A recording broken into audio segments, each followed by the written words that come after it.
केंद्रीय गृह मंत्री अमित शाह ने अहमदाबाद विमान हादसे पर संवेदना जताई है। गृह मंत्री ने कहा कि एयर इंडिया की विमान संख्या AI 171 दुर्घटनाग्रस्त हुई है। कई यात्रियों के हताहत होने की संभावना है।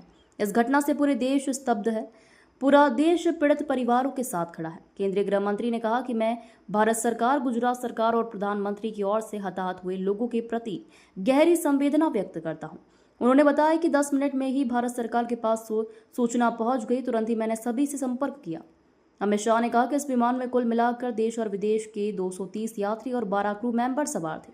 इसमें से एक यात्री के बचने का अच्छा समाचार मिला है। मैं उनको मिलकर आया हूं। मृत्यु का आंकड़ा DNA परीक्षण और यात्रियों की पहचान के बाद ही अधिकृत रूप से जारी होगा। उन्होंने कहा कि घटना के तुरंत बाद गुजरात सरकार ने आपदा प्रबंधन की सारी इकाइयों को अलर्ट करते हुए मिलकर राहत बचाव का कार्य चालू किया है। केंद्रीय गृह मंत्री ने आगे कहा कि सभी यात्रियों के शव को निकालने का काम लगभग पूरा हो चुका है। जितने यात्रियों के परिजन पहुंच गए हैं उनका DNA लेने का काम भी 2 से 3 घंटे में पूरा हो जाएगा। जिसके परिजन विदेश में हैं उनको सूचित कर दिया गया है। एयर इंडिया की फ्लाइट संख्या AI 171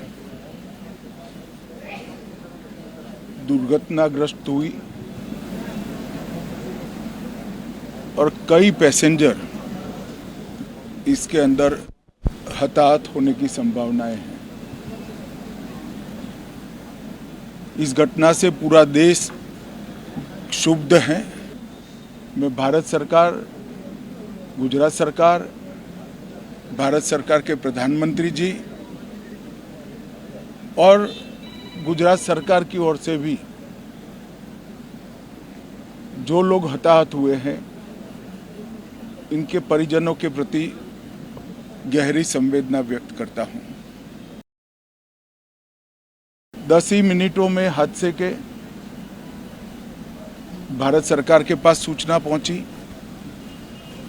तुरंत ही मैंने मुख्यमंत्री जी, यहाँ के गृह मंत्री, होम डिपार्टमेंट के control room, civil aviation department, civil aviation मंत्री, सभी से संपर्क किया।